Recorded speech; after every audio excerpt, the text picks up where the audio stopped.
Alright, hello everyone. My name is Shep, welcome back to the Butcher's Circus. Today we are going to be playing once again against Byter, and we are going to be bringing the triple riposte team back into the circus. It's the second time we're playing it in a row, I believe, and we are going to be taking it against what I think is pretty much Byter's special team here. He has kind of an interesting setup, bringing both the Abomination and the Flagellant, but the Flagellant in position 2, and he also has the Houndmaster and the Occultist for that absolute amount of stress just being output. So he goes for the immediate pull on my Arbalest. He has both the Net and Fleshbound Grimoire on this Occultist, so that is a clear counter pick because this was actually the second match that we played. I managed to resist a lot of moves the first match because I have the exotic snuff on that Arbalest, so this time he just decided to bring the Net on top. But you know, it's still quite a good trinket, even if you aren't trying to counterpick. The Net and the Fleshbound Grimoire are still very good trinkets on that Occultist. So here I'm thinking, well, what should I do with this man-at-arms? Definitely not passing Shep. My opponent just sends me a message saying lol, and yeah, that's one move, that's one pass, so this is really not the best start right here. He would need to riposte for that, because I was definitely thinking of going Retribution. I mean, I was thinking, well, I might move back here, I might go Retribution first, I might go Bola. I was just thinking too hard and ended up passing. That's something I don't usually do, but since I'm playing a team that is really wild, that I usually don't play, and playing against a team that I also usually don't play, I kind of just ended up forgetting about it.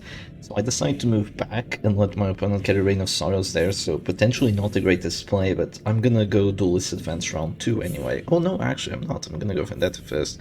But yeah, I did have to go for that move back with the Arbalest. I was kind of forced to do that, because if I went Duelist Advance first, then the Abomination would just go to position 4, which is most definitely not what I want. So out of the bloom, this is not looking like a very good situation for us. He's already gotten one transformation. We've barely been able to do anything to him, and he already has a lot of DOT applied to our backline. But not all is lost. We're going to prevent additional pulls on that Arbalest. So I should mention, it was still quite lucky that he got that pull, considering I have the... what do you call it? Considering I have the exotic snuff, so I actually have an 80% move res, but you know, he still gets it. So this time I'm just gonna get slammed to the back, which is gonna prevent my Abomination from from using his Beast Pile again. So definitely good play by Byter here, but I get to just drop a Vendetta in there, and that's fine. And yeah, that's going to be an Abyssal Artillery. That is a lot of horror being added to my backline. That is quite destructive. So this is clearly not the best start for us in a situation that you typically think would go quite well. You know, going against a doggy with Houndsari, going against like pretty much all AoE characters here that my opponent has. But overall, it's not going too great. But the tide might be about to turn, because this team kind of has a rough time starting off the match. But once the setup is done, once the riposte start getting buffs and the situation is kind of like stabilized, this team can really do some great work. So my Arbalest here is not in... You know, she's a support Arbalest. She's here to pretty much keep the characters alive, keep them unstunned and all that. So she's just gonna heal herself to make sure she stays like relatively healthy here. And my opponent's gonna go for a Hound's Rush on the A-bomb. He does get that hit, but he's spreading the damage around quite a bit, which is maybe not something he should do, because by spreading the damage around, what that means is gonna happen is that my Arbalest will just be able to heal whichever character that just drops to Death's Door. And if he wants to spread the damage around enough that all my characters drop to Death's Door at pretty much the same time, it's gonna take him a very long time to do that, because his team has damage as kind of a collateral source. His main source of, you know, just destroying me is gonna be that stress. So he's gonna go for a D-Transform stun on my Abomination. I fortunately resisted, which I'm definitely very happy about. And right now I'm gonna go for quite the ingenious play. I get to go for a Duelist Advance. Gets a minimum roll, which I'm kind of annoyed about it, but it's fine. I get to go for a Duelist Advance, which is gonna put my Abomination in position 2, which is a prime position to just de-transform and go Beast Smile. And considering that he just transformed, that means that he's going to get plus damage. So he's going to go for a punish, and here I would typically have to remove that stun, but since his manacles didn't actually get the stun, I get to just go for a heal on this Abomination, heal away the punish damage, which was a very high roll by the way, and cure the bleed at the same time. So my A-bomb is just feeling happy right here. He goes for another Hound's Rush, misses yet again. That's the second Hound's Rush he's missed. Of course, the Houndmaster is a character that has really low accuracy bases, with the Hound's Area and the Hound's Rush, like quite unlike the Arbalest, you know. His Mark, like, synergy ability, you know, the Hound's Rush has 90 base accuracy, while the Arbalest Sniper Shot has 110. Why? I have no idea, but that's just the way it is. Not to mention that the Arbalest has better trinkets for accuracy, you know, the Stabilizing Tiller gives her 12 accuracy if she goes last, and a truckload of damage as well. So my opponent just kind of decides to disrespect the Man-at-Arms Riposte. Gets a bit lucky for it because it didn't do that much damage. I think it did like 7, which is the minimum roll. But yeah, if I do potentially get a crit, then Occultist is almost dropping to 0 because crit is going to hit for almost 20 and it's going to bleed on top. So he's definitely taking a big risk going for something like that. Now the thing is here, I still don't want to lose the guard. But I also want to move forward because I want to make sure that I get to use Riposte with both of these characters. I want to make sure I can keep using Beast Smile because I would have to go first with the Harriman, and what would happen is after I went point blank shot, the Abomination would have to go in position 1, then I'd have to transform again, but I don't want to transform quite yet. I want to keep spamming that Riposte here, because it's going to be doing a lot of damage to that A-bomb. So here I get to just drop a Grapeshot instead, which, wow. Yeah, right, I still had 2 rounds left on that Riposte, so dropping Grapeshot here is much more effective for me. I think considering I have that Vendetta buff, that is a lot being applied. So he drops a Redeem here, which I'm very happy about. He's respecting, I mean, he's kind of being scared of my finishing abilities, even though I don't have a finishing character, and he's dropping the Redeem kind of early here, which I'm quite happy about, because I'm still going to be able to do a lot of pressure on him. So the Arbalest goes immediately afflicted from all that horror, and goes for the immediate self-heal act out. I mean, honestly, that's probably not what I was going for, but it's definitely not a bad act out. I mean, that's very fitting that the selfish character goes for a self-heal, so I guess I can't really complain too much about it. So I'm gonna drop a Beast Smile. That Abomination is going afflicted. I can hope that he also gets an act out. Hopefully not a self-heal, because that would still be useful. But yeah, let's see what this A-bomb decides to do here. He goes for the transformation. I mean, which character are you gonna hit? All the characters you can hit are Ripostes. He's gonna go for a Slam with his Man-at-Arms. Gets riposted for 13, which I believe is a max roll. Yeah, you can see it down there, 6 to 13. So quite a good damage roll, and it adds the bleed on top. The crit would roll for pretty much 20, but yeah, getting 13 there, quite happy about it. Of course, every time the Man-at-Arms gets a crit, he reduces his stress taken by 33% for like a few rounds, so anytime you're getting crits with a Man-at-Arms against a stress team, it's just so painful. It's just so painful for your opponent. So at this point, I decide to transform this Abomination. Of course, I have a lot of things I can do. What I want to go for is I want to kill this A-bomb. That's really what I want to do here. Of course, getting the transformation is also going to make it so... so I can do more stress on top from the horror of transforming. It's going to be a lot of horror being applied to the enemy team because of that Wretch's Cloak, and it's also going to make it so my Harriman is back in the position to use Duelist Advance, because since I went GRAPESHOT last round and I went to position 1, what would happen is I would lose the Riposte after going point blank shot. So my opponent here goes for quite a suspicious vulnerability hex, I'm gonna have to say. Goes for that vulnerability hex on the Abomination, almost getting him afflicted, but not quite.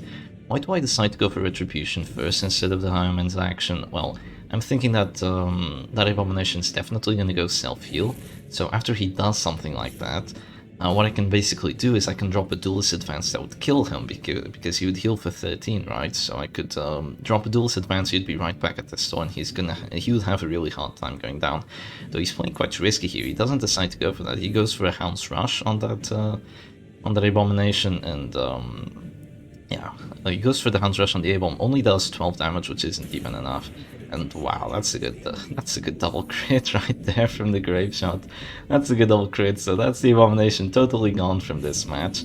He doesn't even get a chance to self-heal. The Houndmaster's at that store. He goes abusive, loses his already like low amount of dodge because I dropped a Vendetta on him earlier, right? My opponent goes for Rhinosaurus, eats a riposte to the face, kind of a mineral, but oh well. But yeah, that Houndmaster just absolute garbage trying to use him with the Hound's Rush. That's kind of what happens when you have 3 ripostes, right? The Houndmaster needs to go Hound's Rush, or else he's gonna die immediately. But yeah, just rolling for 12 on a marked character, that is just sad. Compared to what the Arbalest can do, that is just totally sad. But yeah, that Reign of Sorrows and the Horde that's being applied on my Arbalest is making her go to kind of a critical situation here, because she's kind of getting low on HP, she's still high on bleed. Wow, look at that act out. 4 damage and 9 bleed over 3 rounds, that's insane. My opponent finally decides to go for a Hound's Airy since I only have 1 riposte active right now. I lost my riposte after I went for that GRAPESHOT, but I still feel like it was worth it. And the Man-at-Arms finally goes Afflicted, he finally goes Hopeless. The riposte doesn't kill him, unfortunately, and right now I have 4 killing shots on that Houndmaster, you know, between Retribution, Sniper Shot, Duelist Advance or Grapeshot, and then the A-Bomb just going like with whatever action he wants, probably a Beast File. So I'm just gonna go for exactly that. I'm gonna drop a Duelist Advance, I'm gonna reactivate that riposte, and then I'm probably just gonna drop a Beast File if the Abomination somehow manages to stay alive. Of course, he's always gonna go for Demon's Pull. That's quite. Ooh, that was potentially dangerous. If he had gotten that pull, keep in mind Affliction reduces your resistances, so his chance of actually getting that pull was quite significant. I'm pretty sure it was like over 70% chance. So he doesn't get it, and what that means is even if I drop to their store right now, I'll be able to heal, and the Horror probably won't be enough to kill me. Though the Horror is gonna be pretty big from the Demon's Pull and all the transformations and the tentacles and, you know, the ceiling spaghetti just stacking up horrendously. So I tried to guard this Abomination because I want to keep him alive. I want to funnel damage into my Man-at-Arms. I want my opponent to be forced to hit that riposte, because at this point it's really going to start hurting him. His character is going to start dropping to 0 from that riposte. Hopeless doesn't even reduce damage, so it's quite a good affliction that I got there. So that's going to be tiny baby riposte on that Flagellant, pretty much stickling him a bit. Keep in mind that ripostes are actually healing his stress, so that's another feature of the Gauntlet of Absolution. Oh, look at that. I dropped to 1 HP with 36 horror on me. Yeah, if I don't heal the Arbalest right now, she will die. So I definitely want to I want to heal everyone, but there's so much horror and there's so much DOT applied that this is getting quite critical for us, guys. Yeah, this is quite a difficult situation here, because my characters are on the verge of collapse here. A little bit of stress and they're pretty much all gone, but the same thing can be said for Byter. He's almost at Affliction. These characters aren't quite afflicted, but in terms of collateral damage, I've done a lot. That Occultist is not feeling too good. Potentially like 1 riposte and then 1 death blow ability, and he might just be dead. So it's going to be another pull on my Arbalest. 46 horror. Yeah, that's totally insane. She's definitely having a heart attack once she clicks. Of course, if she still has some amount of HP, even if it's 1 HP, she'll survive the heart attack. So that's definitely what I want to try and go for here. I want to survive as many heart attacks as possible and keep the character advantage. So I want to... Oh, Act Out hits himself at that store, that's scary. I want to kill that Occultist, because once that Occultist is gone, it's going to be like a 4v1 against the Flagellant. And as strong as the Flagellant is, my Harriman is still pretty much chilling, with a Vendetta buff, which means that I can do a ton of damage to that Flagellant, pretty much just bring him down to... back to 0 after he gets a big heal. So he's going to be dropping the second redeem of the match. He still has both Exsanguinates, so that Flagellant are definitely pulling in work. He doesn't have any accuracy buffs for the late game though, so potentially if my Harriman gets an Affliction that gives him some dodge, this could be quite a good situation for us. Of course, I don't bring Bolster with this team, because I feel like the Bellow is going to be a bit better here, because the Man-at-Arms kind of wants to have 5 actions since you have Retribution on him, and since he's still the only character that can use accuracy buffs. And I still want to keep Bellow, and of course I want to keep Guard, so I mean, what can you do? Here I just drop a point-blank shot on that Flagellant that's going to knock him to position 2. And I believe my plan here is going to be to just by staying alive, I'd say. Maybe it would have been a better play for me to move 2 positions back with that Harman, because I could have gone for the immediate grape shot by the start of this round instead of having to go for duelist advance. But then again, I also need the damage from the duelist advance to drop that occultist back down to 0, so I mean, it's debatable what I should have gone for. And the damage on the flagellant could have really helped in case I had gotten a crit or a very high damage roll, because he would be down at 0 and I would have another 2 actions to kill him, because the Arbalist could have always just gone Sniper Shot if he was at this door, and then the Harriman could have just dropped a Grape Shot or could have dropped a Duelist Advance, or, you know, whatever other character could have done that. Of course, he would get back to a heal, so I'd really have to kill him in 2 actions, or he just heal back up again, and then my Arbalist would be dead from horror and all that. So, yeah, the Flagellant is still kind of low on HP. He still has minus healing skills, so I'm thinking I could focus him down, and that is what I'm going to go for. I'm going to try killing this Flagellant, because right now he's at death's door.